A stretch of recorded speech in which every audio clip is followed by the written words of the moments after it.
Hello viewers, so are you ready for further solutions? Question 6 onward for ICSE class 10 mathematics. So question 6 part 1 is from quadratic equation. So 2x square minus 10x plus 5. So d is equal to d square, b square minus 4a and c. So it is 100 minus 5 into 2, 10 is 40. So it is 60. So roots are x is equal to minus b minus 10 plus minus under root b square minus 4ac upon 2 into 2 is 4. So this is 10 plus minus 60 we can also write as 4 into 15. So 2 and under root 15 we can also write in this way, and in the denominator 4. So we can take 2 out and cancel it. So 5 plus minus under root 5 upon 2.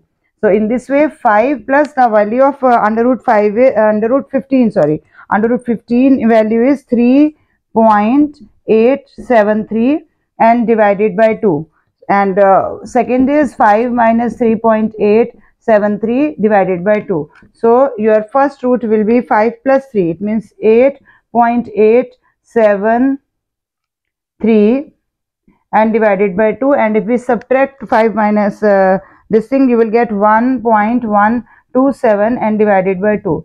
So answer is 4.436 comma 0.563. So significant digits 3 we need only. So in this case first we can alter 4.44 and second it is 0.563. So these are our roots, both are positive in this case. Even if we take 60 under root 60, answer will remain same. If you take 60, then 10 plus minus value of under root 60 is 7.746 and divided by 4. So your roots will be 17.746 divided by 4, and second one is 2.253 divided by 4, and answer comes out to be same 4.4365, and in second part 0.56325.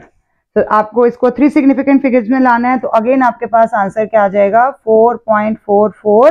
3 significant में मतलब total हमने उसको decimal से पहले वाले को भी count करना है, बट सेकंड में नहीं है तो 563. तो सेम आप देख रहे हो आंसर आपके पास बिल्कुल सेम आएगा, चाहे आप अंडर रूट 60 का डायरेक्ट ले सकते हैं या फिर आप अंडर रूट 15 इंटू 4 करके 2 को कॉमन लेके भी निकाल सकते हैं इस पार्ट के अंदर. Now coming to AP question from the same question number 6. AP question is nth term of an AP is given as Tn is equal to 6, 7 minus 1. So if we take T1, then 6, 7 minus n is here, so 7 minus 1. So T6, it means 36. So first term is 36. Similarly, if we calculate T2, then it will be 6, 7 minus 2. So it means 6 and 7 minus 2 is 5. It means 30. So it means it is a decreasing AP. So D difference is equal to 30 minus 36. It means minus 6 is the difference, and first term A is equal to 36. So these are our first two answers, and then first term and common difference, and further they ask us to sum of its first 25 terms. So sum of first 25 terms is S25 is equal to n by 2 2A plus n minus 1. So 25 minus 1 is 24 and D is minus 6. So here 25 by 2 and this is 72 minus 144. So you will get 25 upon 2 and 7, and this is minus in minus you will get here 72 itself. Okay, so 2 and you will get you can cancel, and 36. So 36 into 25 will get minus 900. So sum of these 25 terms of this AP is minus 900. Now last question of this question from similarity.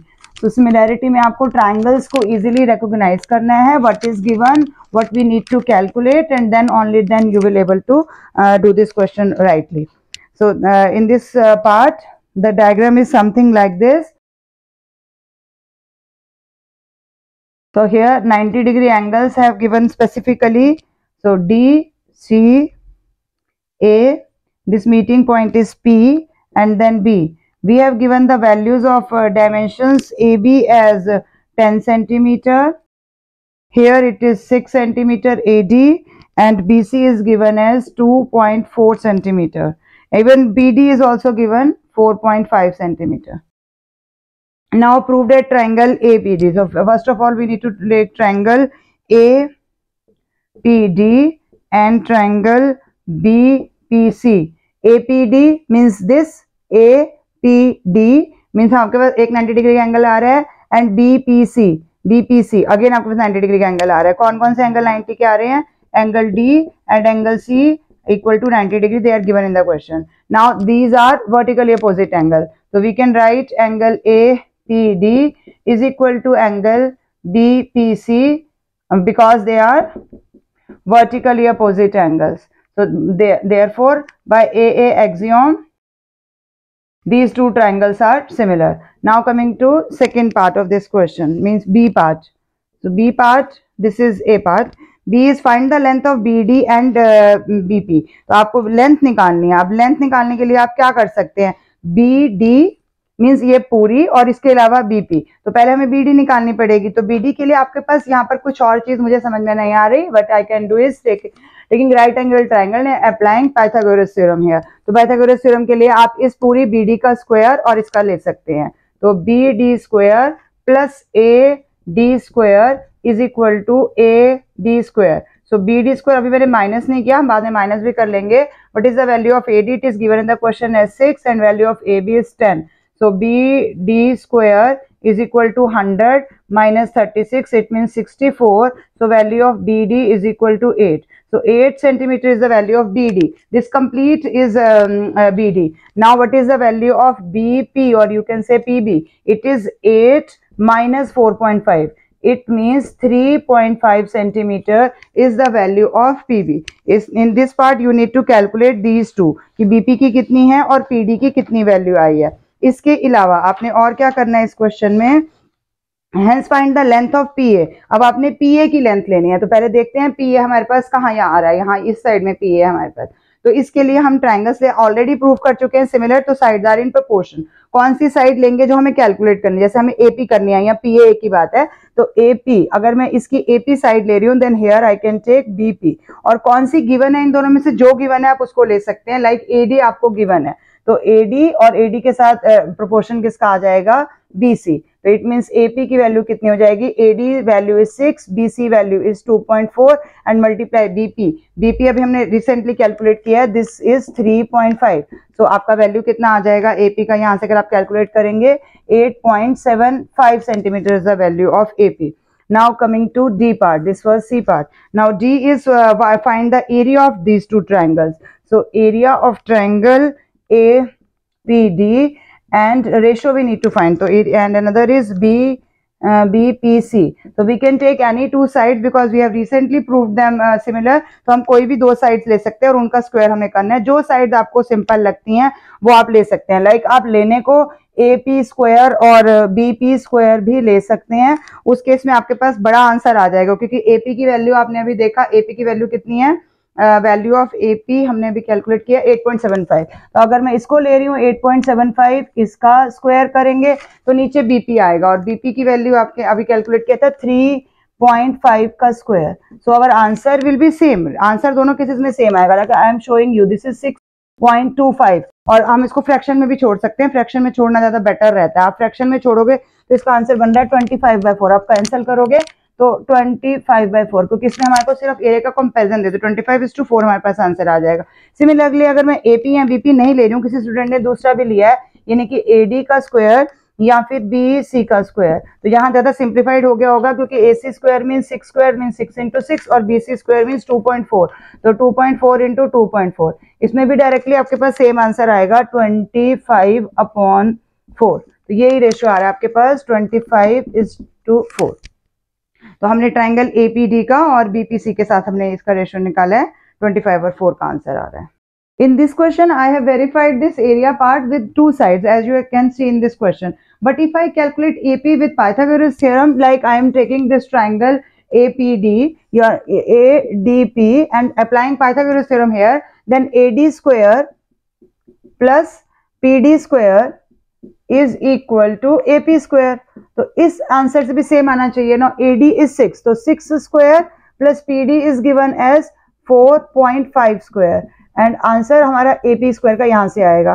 तो 36 plus 4.5 का square करेंगे तो this is 20.25। It means AP का answer आपके पास कितना आ जाएगा यहाँ से 56.25 का अंडर रूट। अगर मैं सॉल्व करूंगी तो AP का आंसर 7.5 सेंटीमीटर आ रहा है, बट अगर हम वैसे सॉल्व कर रहे हैं प्रोपोर्शन लगा करके तो आंसर 8.75 आ रहा है, जिससे 8.75 को फिल किया मैंने AP स्क्वायर BP स्क्वायर, तो 25/4 रेशियो दोनों साइड्स का आ रहा है।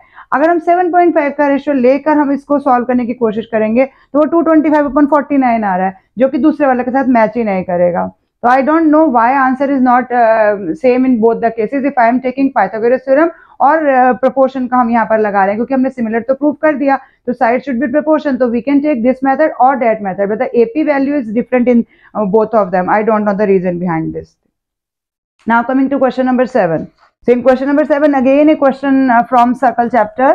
सर्कल चैप्टर के बहुत सारे क्वेश्चंस आपको पेपर में मिले हैं। जिन स्टूडेंट्स ने सर्कल अच्छे से किया है उनको बहुत अच्छे मार्क्स मिल गए होंगे चैप्टर में, और वैसे भी पेपर के लिए आपको सर्कल की थ्योरम्स वैसे भी बहुत इंपॉर्टेंट है। हर बार सर्कल काफी अच्छे मार्क्स कैरी करता है। Now coming to question number 7। Question number 7 circle question is given in which one tangent is given, tangent is given and a triangle is given. So this is our triangle A, B, C, P and then Q, and this is the center of the circle, and perpendicular bisector M। Chord पे centre से line जा रही है, तो आपको पता है वो दो इक्वल पार्ट्स में करेगी। इट मींस आपके ये जो दोनों एंगल्स आएंगे ये भी इक्वल आएंगे, and 65 and 65 they have already given in the question. Now these two sides are equal, this is also given in the question. Now PQ is a tangent to the circle, और आपके पास ये सब कुछ given ही कर दिया उन्होंने। तो अब हमारे पास कौन कौन से एंगल्स गिवन है, हमें COM, ये हमें पहले केस में ABC कैलकुलेट करना है। अच्छा, कैलकुलेट कौन कौन से करने हैं, ABC, it means ABC, this angle we need to calculate, BAC, it means this we also need to calculate, and BCQ, BC and then Q, BCQ means this angle between a chord and this tangent also we need to calculate. So for ABC हम क्या करेंगे, ABC क्या है आपको दिख रहा है, ABC AOC आपका सेंट्रल एंगल है, तो AOC सेंटर पे कितना एंगल बन रहा है 65 + 65, it means 130 angle at the center. So AOC central angle and ABC is half of this 130, it means कितना बन जाएगा ABC का मेजर आपके पास 130 का हाफ मीन 65 डिग्री। क्या थ्योरम दोगे यहाँ पर, the angle at a centre is double the angle made by the same arc AC at the other point, it means B पे बन रहा है, तो हम यहाँ पर ये देंगे और हाफ हो जाएगा हमारे पास। इन सेकेंड पार्ट BAC, तो BAC की वैल्यू कितनी हो जाएगी, BAC ये कंप्लीट एंगल कितना हो जाएगा। अब इसके लिए हमें क्या देखना पड़ेगा, ऑल्टरनेट सेगमेंट भी देख सकते हैं इसके लिए आप, और 180 का भी देख सकते हैं, बिकॉज आप यहाँ पे देखेंगे तो ये आपके पास BC कॉर्ड है और ये टेंजेंट है, ये यहाँ पर एंगल बन रहा है। सेकेंड एंगल के लिए हम बात कर रहे हैं BAC के लिए, BAC तो angle made with in this cord and tangent, और ऑल्टरनेट सेगमेंट में यही कॉर्ड BC कॉर्ड ही आपके पास यहाँ A एंगल बना रही है। तो BAC आपका किसके इक्वल होना चाहिए, BCQ के। अभी BCQ हमने कैलकुलेट ही नहीं किया है, तो पहले हमें सेकेंड एंगल निकालना पड़ेगा, यानी हम इसके लिए पहले, या फिर हम सेकेंड मेथड से कर सकते हैं। क्या सेकेंड मेथड हो जाएगा, आपके पास ये दोनों साइड्स इक्वल है, ये दोनों साइड्स आर गिवन इक्वल, तो गिवन इक्वल मींस इसके अंदर के जो एंगल्स बनेंगे वो दोनों इक्वल हो जाएंगे। 180 में से अब यहाँ 65 का एंगल है, तो आपके पास और कौन सा एंगल 65 का हो जाएगा, दोनों एंगल 65 के आ जाएंगे यहाँ पर आपके पास। पहले आप एक से ऑल्टरनेट सेगमेंट का निकाल सकते हैं, उसके बाद दूसरा आपके पास अपने आप आ जाएगा। तो BAC की वैल्यू, एंगल ऑफ BAC की वैल्यू हम डायरेक्टली निकाल लेते हैं 180 में से, ट्राइंगल के दोनों एंगल 65 और 65 के, क्योंकि ये दोनों साइड्स आपको इक्वल दी हुई हैं। अगर एक एंगल 65 का तो दूसरा 65 का ऑटोमेटिकली हो जाएगा। अब ये एंगल 65 का क्यों हमने पहले क्यों निकाला, क्योंकि अभी तो हम इसको निकाल कर रहे हैं, ABC हमारे पास 65 आया, if this angle is 65 then this also भी 65, so that is why 65 minus कर देंगे तो हमारे पास ये एंगल आ जाएगा, angle sum property, just angle sum property आप यहाँ पर लगा सकते हैं। तो 180 - 130 इट मीन्स ये आपके पास पहले 50 आ गया, तो एंगल BAC का मेजर आपके पास 50 डिग्री आ चुका है। अब जब ये भी 50 आ गया तो अब आपको दिख रहा है कि ये कॉर्ड यहाँ पर एंगल बना रही है, तो आपके पास ये कितना आ जाएगा, तो इट मीन्स BCQ की वैल्यू कितनी हो जाएगी आपके पास, जितना आपके पास BAC आया है, तो BAC की वैल्यू कितनी है, 50 है, तो 50 ही आपका इसका आंसर भी आ जाएगा। तो फर्स्ट पार्ट का आंसर हमारे पास है ABC का 65, second is BAC is 50 degree and then last is BCQ is again 50 degree। क्या लिखेंगे यहाँ के लिए हम, alternate segment। आपको रीजन जरूर देने हैं, थ्योरम्स जो भी आपने अप्लाई करे उसके लिए रीजन जरूर देने हैं, यहाँ के लिए एंगल सम प्रॉपर्टी हो जाएगा। so this is circle question and now coming to inequalities। So inequalities में भी आपको इंटीजर्स के लिए दिया गया है, तो इंटीजर्स में आप ध्यान से देखेंगे कि आपको जब नंबर लाइन पे ड्रॉ करना है तो आपको सिर्फ डॉट्स लेने हैं, पूरा लाइन नहीं लेना, क्योंकि रियल नंबर के लिए नहीं पूछा गया है, सिर्फ इंटीजर्स के लिए पूछा गया है। Less than and equal to 7x upon 2 plus 2 and then less than 8 plus 2x। Now two parts of this question is 7x by 2 plus 2। So if you are solving this thing, तो हम कैसे solve करेंगे, दूसरी तरफ लेके जाएंगे तो कितना आ जाएगा आपके पास, transpose 7x minus 2 minus x and here minus 3 minus 2, so minus 5, this is LCM 2, 7x minus 2x, it means 5x upon 2, so minus 5, x is minus 5 into 2 upon 5, so x is greater than and equal to minus 2, first value। then for second value 7x upon 2 plus 2 less than 8 plus 2x, then 7x upon 2 minus 2x and then 8 minus 2, this is 6, this is LCM 7x minus 4x, 3x upon 2 is less than 6, x is 6 into 2 upon 3, 3 into 2, so x is less than 4। लेकिन x के नीचे line नहीं है, तो हमारे इसका अगर हम सोल्यूशन सेट बनाएंगे तो कौन कौन से मार्क्स लेंगे आप इसके अंदर, मतलब x ग्रेटर देन -2 अगर सोल्यूशन सेट हम ड्राइंग तो -2 -1 0 1 2 एंड 3, क्योंकि 4 के नीचे लाइन नहीं है तो हमें 4 को नहीं लेना है। तो रियल नंबर पे जब हम इसको रिप्रेजेंट करेंगे तो all these numbers you are going to mark there, तो -2 -1 0 1 देन 2 3 एंड 4, लेकिन 4 को हमें नहीं करना, -2 पे हमारे पास डार्क सर्कल आएगा, सब पे आएगा -1 0 1 2 एंड 3 एंड दैट्स ऑल। 4 को हमें शो नहीं करना क्योंकि हम इंटीजर्स शो कर रहे हैं इस नंबर लाइन के ऊपर, तो 4 को हमें ऐसे ही छोड़ना है, बाकी आप नंबर लाइन को कंप्लीट कर सकते हैं, 1-2 डिजिट्स एक्स्ट्रा लेना चाहिए इसके अंदर। Now coming to coordinate geometry again, very interesting questions covered from this chapter, coordinate geometry, covering all the concepts of this chapter related with them, like parallel, slope, perpendicular, coordinate, centroid, all type of questions the examiner have tried। So now in first part write down the coordinates of A and D। तो आप simple देख सकते हो, graph उन्होंने आपको दिया ही है कि A और D में कहाँ पर टच कर रहा है ग्राफ, यहाँ पर आपके पास तो टच किस किस पॉइंट पे हो रहा है, A पॉइंट आपका y एक्सिस पे 6 पॉइंट पे टच कर रहा है, तो कोऑर्डिनेट्स क्या हो जाएंगे, A पॉइंट के लिए 0,6, सिमिलरली D पॉइंट के लिए, D पॉइंट कहाँ टच कर रहा है x एक्सिस को, तो -3,0। These are the points। Now for B part, find the coordinates of centroid। तो centroid के लिए हमें तीनों पॉइंट्स पता होने चाहिए A B C के, like A पॉइंट हमारे पास है 0,6, B is given as 4 -4 and C is given as -4 -2। So points for centroid will be 0 +4 -4 upon 3, 6 -4 -2 upon 3, so 4 -4 is 0 upon 3, 0, 3, it means 0 and 0 are the points for centroid। तो centroid को आप G ले सकते हैं, तो G का हमने मान के G के हमने ये दोनों पॉइंट्स निकाल लिए। Now next is if D divides AC in the ratio k:1, तो अब यहाँ पर A और C दो पॉइंट्स हैं, AC के वैल्यूज आपको पता है, A का आपने देख लिया 0,6 है और C का गिवन है -4,2। अब हमें दिया गया है कि AD उसको k:1 में डिवाइड कर रहा है, तो हमें आंसर नहीं पता, k:1 है, लेकिन वो D हमें D का कोऑर्डिनेट्स अभी हमने ऊपर निकाला है, तो कितना है -3,0। अब आप K और इसका हमने कल भी आपके साथ लाइव क्लास में भी डिस्कस किया था, -4k + 0 divided by k+1 equal to -3। आप चाहे ये ले सकते हैं चाहे दूसरा ले सकते हैं, answer will remain same.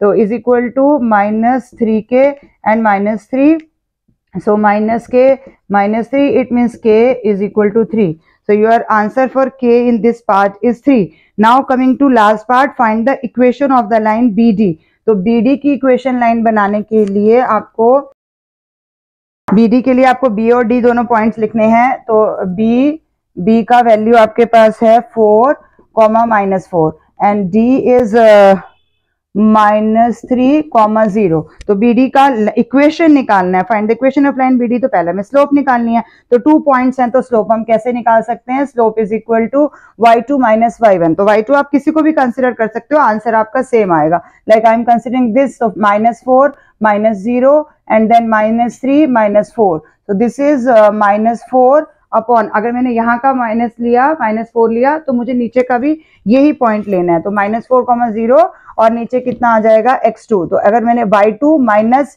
y1, तो x2 minus x1 means 4 and minus minus means 3, तो 7. So -4/7, this is the slope of this given line.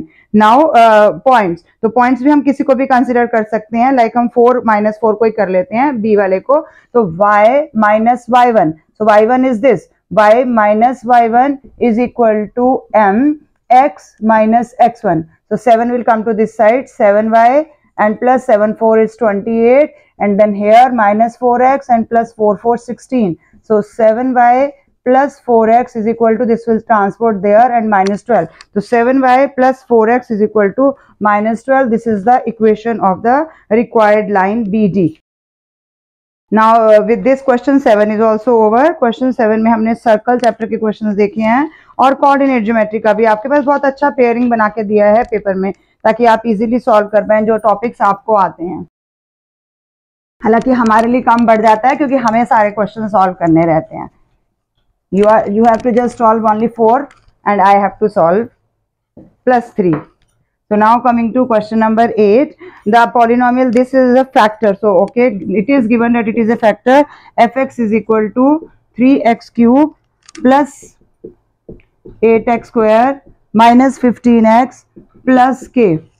Has k x minus 1 is a factor. So x minus 1, it means f1 का answer जो है हमारा 0 आना चाहिए, because it is a factor. So f1 is 3, 1 cube, 8, 1 square, 15, 1 plus k, it should be equal to 0. So 3 plus 8 minus 15 plus k equal to 0. 8 plus 3 is 11, 11 is minus 4. Minus 4 plus k equal to 0. So k is equal to 4. So in this case, the value of k is 4. Now we need to simplify this question. So 3x cube dividing by x minus 1. सो आपके पास factors आते जाएंगे. 3x square आप multiply करते जाइए, minus 3x square minus and plus, this will get cancelled. 11x square minus 15x plus 11x आपके पास answer आ जाएगा. 11x square minus इसको मल्टीप्लाई करेंगे, minus 11x minus get cancelled. यहाँ पर आपके पास minus 4x and then plus 4. So minus 4 will be here, then minus 4 and plus 4, they will cancel. Now 3x square plus 11x minus 4. So हमें middle term split method use करना है. minus 4. So क्या middle term हो जाएगा? 12 बन रहा है तो 12x minus x and minus 4. So 3 will be common and x plus 4, then minus 1 will be common and then x plus 4. So 3x minus 1, x plus 4, and first is x minus 1. So these three are the factor. If you write in the correct sequence, then x minus 1, x plus 4 and 3x minus 1, these are the given factors of this answer. Now coming to probability question, a very interesting question from this chapter again. So in probability, this is a Monday and Sunday concerning question. So in A part, first of all, A, D, alphabets written on the cards are A, D, M, N, O, S, U and Y. So now the cards are well shuffled and probability the card drawn is a letter of the word. मतलब इसी alphabet में से हमने वो letter लिया है, तो क्या प्रोबेबिलिटी हो सकती है कि वो इसी अल्फाबेट्स के अंदर होगा. तो पहले आप देखिए कि मंडे के अंदर सारे हैं M, O, N, D, A and Y. So all the alphabets are present. लेकिन मंडे के लिए कितने हैं हमारे पास? 6 अल्फाबेट हैं, टोटल 8 हैं. तो it means 3/4.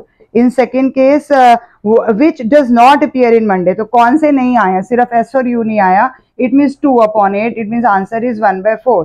In C part which appear both in Sunday and Monday, तो कौन कौन आया संडे और मंडे दोनों में, आप लिख के देख सकते हो संडे एंड मंडे, तो कौन कौन है जो सब में कॉमन है, it means N and day, 1 2 3 4, ये 4 अल्फाबेट सब में आए हैं, तो 4/8 जो दोनों में आए हैं, इट मीन्स 1/2 हमारे पास इसका आंसर हो जाएगा. So this is the answer for your probability question. Now coming to last question of last part of this question 8 is आपके पास question है mensuration chapter से. तो volume of sphere is equal to volume of किस में shift कर रहे हैं, cylinder में. So volume of sphere इस केस में, और उसका 3/4 ही फिल है, तो first of all we need to take 3/4, then volume of sphere. So 3/4 volume of sphere we have taken only. So volume of sphere will be 4/3 pi and r cube, and r of sphere is given as 28 cube is equal to volume of cylinder. So it is pi r square h, pi and r is 21 square and h we need to calculate. So first of all pi get cancelled, this 4 4 3 3, then h, value of h will be 28 into 28 into 28 divided by 21 into 21. अब आप easily calculate कर सकते हैं, यहाँ पर आपको कुछ दिखाई दे रहा है जो कैंसिल हो रहे हैं तो कैंसिल कर सकते हैं. 7 4 is 28, 7 3 7 4 3, so now this is 4 4 16 into 28 and divided by 3 3 is 9. तो कितना आ जाएगा आपके पास, 16 into 28 is 448 divided by 9. So the answer will be 448 divided by 9 means 49.77. लेकिन हमें करेक्ट देना है अप टू होल नंबर्स में, तो 50 centimetre is our answer, nearest centimetre, तो nearest centimetre is 50 centimetre, we can write the answer. Now coming to question number 9, again from circle chapter. This is the favorite chapter of examiner also like me, I think so. So आपके पास ये आ गया, और एक आपके पास tangent है, एक हमारे पास diameter है. Diameter is the longest chord, तो इसमें हमारा कॉर्ड वाला ये एप्लीकेशन लग जाएगा जिसमें हम इसको सेकेंड की तरह ट्रीट कर सकते हैं, तो P and Q. So now क्या दिया गया है, radius is 9, this radius is 9, so total again 9 is here, तो आपके पास टोटल कितना हो जाएगा 18, and total length of this PA is 24. So this PA length is given as 24. So हमें कैलकुलेट क्या करना है, इसमें PB की लेंथ निकालनी है. तो first of all length of PB will be कितना हो जाएगा, AP and minus AB. So AP total length is given as 24 and minus 18. So कितना आ जाएगा आपके पास, 6 आ गया इस केस में, 6 आपके पास PB की वैल्यू आ गई. Now find the length of PT. तो हमें कौन सी थ्योरम लगानी है, PT square is equal to PA into PB. आपने थ्योरम लिख देना है यहाँ पे कि क्या लेते हैं हम, टेंजेंट का square is equal to product of their segments. So PT square is equal to PA की लेंथ, PA की लेंथ टोटल कितनी है आपके पास 24 है, PB की लेंथ आपने अभी जस्ट कैलकुलेट की है 6 है, and it's answer will be 144, and we all know that किसका स्क्वायर है ये, PT is equal to 12 centimetre, ये हमारे पास आंसर आ जाएगा. Now coming to second part from share and dividend, very interesting question again from shares and dividend chapter. जैसा मैंने आपको कहा था share and dividend 1 3 marker question and 1 MCQ. देख लो आप पेपर में वही का वही है. आप बार बार मुझे कह रहे थे छोड़ ही देते हैं क्योंकि स्पेसिमेन में 1 मार्क का हो सकता है, फाइनल में क्यों आएगा 1 मार्क का. नाउ इन्वेस्टमेंट इस केस में हमें दी गई है, investment is equal to 33,000 rupees. Investment given rupees 100 shares, so nominal value is rupees 100, and in a company at 10% premium is equal to 10%, so market value is equal to 100 plus 10% of face value, it means 100 plus 10, it means 110 rupees is the market value. Similarly, next is 12% rate of dividend is given as 12%. And then the number of shares purchase by him, तो number of shares कितने आ जाएंगे इस case में, n is equal to, बहुत बार ये मैंने अपनी वीडियो में भी आपके साथ शेयर किया, investment divided by market value. कितनी इन्वेस्टमेंट है 33,000 divided by market value is 110. बहुत ही सिंपल कैलकुलेशन दी गई है, 300 नंबर ऑफ शेयर्स आपके पास आ गए. तो 300 नंबर ऑफ शेयर से बी पार्ट में, सिर्फ ए पार्ट के लिए सिर्फ नंबर ऑफ शेयर्स कैलकुलेट करने हैं. सेकंड में एनुअल डिविडेंड, तो एनुअल डिविडेंड के लिए भी फॉर्मूला मैंने आपको कहा था, यही फॉर्मूला 99% केसेस में लगता है, NRF. n is number of share, कितने नंबर ऑफ शेयर हमने कैलकुलेट किए हैं 300, rate of dividend is 12/100 and face value is 100। तो क्या इससे ज्यादा इजी कैलकुलेशन एग्जामिनर आपको देगा? 3600 रुपीज का आपके पास आंसर आ गया, annual dividend 3600 rupees. Now in third part आपको ओजिव ड्रॉ करना है। ओजिव ड्रॉ करने में आपने शीट में जो 2 centimetre is equal to 5 centimetre दिया है वैसे ही लेना है। मीडियन एज बतानी है, तो मीडियन एज के लिए जैसे आप इसके अंदर करेंगे तो आपके पास इस तरह का ओजिव आ जाएगा। ओजिव की वही आपके पास लेस देन वाला ओजिव ही ड्रॉ करने के लिए आया है। अब इसमें मीडियन एज लेनी है, तो मीडियन एज में तो आपका क्यूमुलेटिव फ्रीक्वेंसी का लास्ट कितना आया 100, तो 100 डिवाइडेड बाई 2 यानी कि 50। तो 50 से आप लाओगे, 50 पे इस तरह से एरो लगाएंगे, 50 पे नीचे लेके आएंगे, आपका मीडियन जो है it is coming to be 42, near about 42 आपका इसका आंसर आ रहा है। इसमें मीडियन का if I am not wrong, थोड़ा आपको डायमेंशंस ध्यान से चेक करनी है, it is near about 42। Now next is number of policy holders whose age is above 52। तो एज हमारा इस लाइन पे है, तो 52 एज हम यहां से लेंगे और हम अब इसमें ऊपर की तरफ जाएंगे, वर्टिकल लाइन ड्रॉ करेंगे, देन फिर हम हॉरिजॉन्टल ड्रॉ करेंगे और इधर आएंगे। जब हम इस एक्सिस को टच करेंगे तो यहाँ पर आंसर आ रहा है 92, लेकिन 92 हमारा आंसर नहीं है। नंबर ऑफ पॉलिसी होल्डर्स कितने हैं जो 52 एज से ऊपर हैं, तो टोटल कितने 100 हैं, तो हमें इस केस में 100 माइनस 92 करना है, यानी कि 8 पॉलिसी होल्डर्स हैं whose age is above 52 years। तो आपका आंसर एक में 8 आएगा और मीडियन का आंसर आपके पास 42 आ रहा है। Answer for median is 42। So with this question number 9 is also over. Now coming to last question जो कि GST का है, और GST में भी काफी इंटरेस्टिंग और इजी क्वेश्चन, बहुत ही आपको खाने के लिए याद दिला देगा पेपर में कि आपके पास पेस्ट्री आ रही है, लड्डू आ रहे हैं, उनका GST आपको कैलकुलेट करना है। तो क्वेश्चन इंटरेस्टिंग है। क्या कह रहा है इसमें? फर्स्ट हमारे को GST कैलकुलेट करना है। मान लेते हैं हम पहले लड्डूस का ही कैलकुलेट कर लेते हैं, तो कितना आ जाएगा इनके केस में? प्राइस 500 रुपीज है, रुपीज 500 है, और हमने उनको कितना केजी बाय किया है?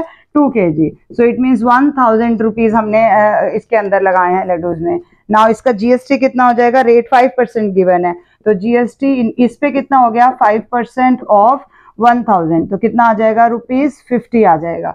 सिमिलरली अगर हम पेस्ट्रीज का करेंगे तो पेस्ट्रीज के केस में ₹100 दिया गया है और आपने कितना परचेज किया है? 12 पीसेस, तो 100 इंटू 12 इट मीन्स आपके पास 1200 का बिल हो गया, जिसमें से अब GST लगेगी और GST की रेट पेस्ट्री पे ज्यादा है भाई, 18% ऑफ दिस 1200। तो आप कैलकुलेट करेंगे तो आपके पास आंसर कितना आ रहा है इस केस में? 216। तो 216 आ जाएगा। तो टोटल फर्स्ट पार्ट के लिए आपको टोटल GST पेड सिर्फ बताना है, तो टोटल GST यानी कि पहले और सेकंड केस का आप सिर्फ GST वाला पॉइंट प्लस कर दोगे, इट मीन्स 50 प्लस 216। तो कितना आंसर आ गया आपके पास यहाँ पर? ₹266 is your answer. In second part total बोला गया बिल अमाउंट, तो टोटल बिल अमाउंट में तो जो ओरिजिनल है वो भी देना है या सिर्फ GST देके ही बाहर आ जाओगे? तो बिल अमाउंट में जो हमने ओरिजिनली ली हैं चीजें वो कितनी है? 1000 है और उस पर GST 50 है, ये लड्डूस के लिए हो गया। फिर 1200 है और उस पर GST 216 है, ये पेस्ट्री के लिए हो गया। तो सबको आप ऐड करेंगे, your answer will be 2466, 2466 is your final answer for this 10th question, part number 1। Now coming to part number 2, again from coordinate geometry. Coordinate geometry इसीलिए आपका मैक्सिमम मार्क्स कैरी करने वाला चैप्टर है, अदर देन सर्कल्स। यही दोनों पूरे paper में आपको दिखाई दे रहा होगा कि सारे पेपर में यही क्वेश्चंस बार बार हर पार्ट के अंदर रिलेट करके दिए गए हैं। Lines this and this are perpendicular to each other. कौन सी लाइन है? kx minus y plus 4 equal to 0, ये फर्स्ट लाइन है। Second is 2y is equal to 6x plus 7, ये सेकेंड लाइन है। These two lines are perpendicular to each other. तो पहले हमें सिर्फ स्लोप निकालनी है, तो y is equal to kx plus 4। Compare करोगे तो यहाँ से m का आंसर जो x के साथ है क्या है? k है, तो स्लोप का आंसर k आ रहा है। सेकेंड केस में y is equal to 6 and 7/2, so it is 3x plus 7/2। तो अब यहाँ कंपेयर करोगे तो स्लोप कितनी आ रही है? 3 आ रही है। Now it is given that they are perpendicular to each other. If two lines are perpendicular, the product of them is equal to -1. So this is k and this is 3. Answer equal to -1. So k is equal to -1/3। ये हमारे पास answer आ जाएगा k का, यानी कि आपके पास जो पूछा गया था। Find the equation of a line parallel to this line, कौन सा लाइन लिया गया है, सेकंड वाला। तो इस लाइन के पैरेलल जो भी लाइन होगी उसकी स्लोप तो यही होगी, तो स्लोप हमें यही कंसिडर करनी है। And it is passing through point -1 and 1, तो हमारे पास P पॉइंट के कोऑर्डिनेट्स ये दिए गए हैं। अब पॉइंट स्लोप फॉर्म पे आ जाइए, y minus y1 is equal to m x minus x1, तो क्या आ जाएगा, y minus 1 is equal to 3x plus 3 y minus 3x is equal to 4। तो ये आपका आंसर आ गया, y minus 3x is equal to 4। This is the line of the equation whose slope is parallel to this line, means same slope है, and passing through this point -1 and 1। Now last question from loci. तो loci के लिए मैं आपको correct पूरा तो नहीं बना के बता सकती हूँ, बट मैं आपको सिर्फ थोड़ा सा आइडिया दे सकती हूँ फॉर दो student who have attempted this question, but मुझे लगता है कि मोस्टली सबने ये नहीं किया होगा। Otherwise you can refer to my loci video, आप उसमें से भी देख सकते हैं। तो कंस्ट्रक्ट आपने करना है एबीसी का ट्राइंगल आपने यहाँ पर बनाना है। ट्राइंगल के लिए एंगल दिया गया आपको, एंगल एबीसी।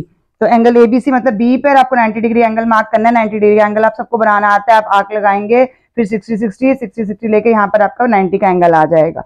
तो ए बी सी ये आपके पास इस तरह से आ जाएगा। कंस्ट्रक्ट द डायमेंशंस दी गई हैं। ए बी की डायमेंशन आपके पास है 6 सेंटीमीटर एंड BC की is 8 centimetre. Now construct the locus of the point equidistant from 2 points. अगर आपने मेरी वीडियो देखी है, मैंने बहुत बार इस तरह का क्वेश्चन डिस्कस किया है। B और C दोनों पॉइंट से इक्विडिस्टेंट होगा तो वो कौन होगी, परपेंडिकुलर बाइसेक्टर होगी। तो कंपास को एक बार रख के ऊपर, एक बार नीचे, एक बार ऊपर, एक बार नीचे, आप इस लाइन को इस तरह से बाइसेक्ट कर देंगे, तो ये इसका लोकस आ जाएगा, यानी हमारे फर्स्ट पार्ट का आंसर आ जाएगा। Second is construct the locus of the point equidistant from A and B। दोनों पॉइंट्स इक्विडिस्टेंट होना है, मतलब मुझे एक बार यहाँ रख के ऊपर नीचे, एक बार यहाँ रख के ऊपर नीचे, यानी इस लाइन को मैं बाइसेक्ट करूंगी।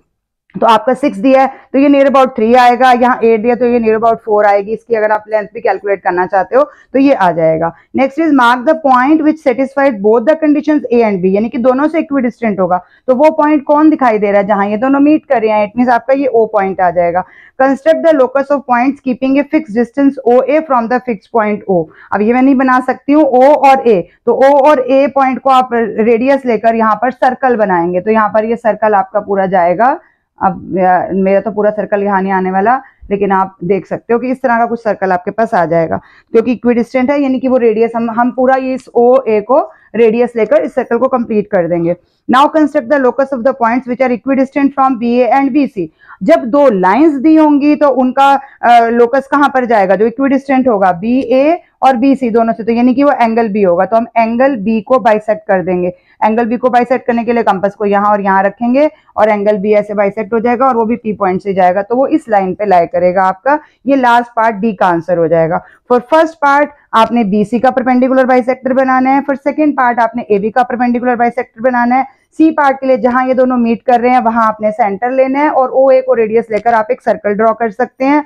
D पार्ट के लिए इक्विडिस्टेंट BA BC मतलब आपको एंगल बाइसेक्टर बनाना है, तो एंगल B का एंगल बाइसेक्टर आपका 45 डिग्री का एंगल यहाँ पर जाएगा, तो ये इसका आंसर हो जाएगा। With this the solutions for all your paper is now over, mathematics paper, and thank you for watching till the end. I hope आपके बहुत सारे आंसर्स ठीक होंगे। Best wishes for upcoming papers also, and don't forget to share my channel with your juniors.